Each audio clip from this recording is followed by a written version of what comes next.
Hi, this is Debbie McGrath, the CEO of HR.com. Today, I wanted to go over our buyer intent program and see what's trending in January for all us HR professionals and suppliers to the HR space. I was going to do this monthly, but I was amazed at how much the trends have changed in the last 7 days. This week, we can tell by our word cloud that wellness benefits, wellness programs are number 1 and 2, followed by payroll and payroll management, which I was frankly just a bit surprised about for the payroll to be up so high. How do we get this data? This data is pulled from all the interactions over the World Wide Web, telling us what companies are hot, as well as what they're looking at buying. So right now, this report tells us that we have 77,953 companies splurging or buying in the human capital space, of which 29,000 are in the HR.com database. This is good because typically we have the larger companies in the database, but we don't really have a lot of the small companies that may be buying just a payroll system for 5 or 10 people. Although we have lots of those people, we don't have a lot of those companies. There's millions of those. Okay, this tells us what's the hottest trends for this week or the day that I pulled the report, which is today. You can see that wellness benefits, programs, and wellness are 1, 2, 3, followed by payroll for 4 and 5.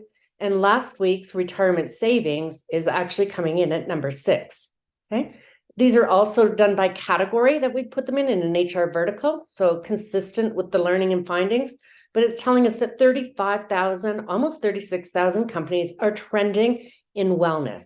I suspect everyone's gone back to work for January. Everyone's gone back to the gym, and our commitment to get healthy for this year is hitting all these and skewing the results of all these data. We looked at this again. Okay, this tells us if the company is looking for a solution to help them with this problem, that we have 96 companies that are in a very hot stage. They're looking actively for solutions. They're probably in an RFP or talking to vendors right now, but 5,200 of them are just starting that search. So that's how you kind of read this, but reiterating again, and a bit further breakdown, you actually start to see mental health coming in here. That could be part or a subtract or partition of the wellness benefits program. So interesting to look there. And then the companies, what verticals are hot?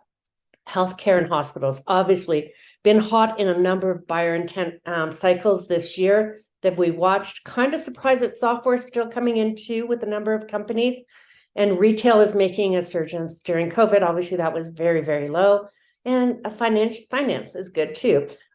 Typically in the past, we saw education up there. So they're starting to cool with their investments. It's always good to know what target audience people are looking at and who's hot and buying. Then we look over here at the size of the companies. So large, extra large, XXL large numbers of people. The smaller companies, once again, we don't have a lot of data on those. So 50 to 199, 5,700 companies. But our sweet spot at HR.com is the 1,000 and more. So I'm going to pull this buyer intent data to see if there's new trends coming on a frequent basis and share it with our members. These scorecards or dashboards are available on HR.com. Hope you enjoy your, hope this was helpful for you in understanding what your peers are doing, or if you're marketing to the human capital space to understand what the buyer intent can do for you.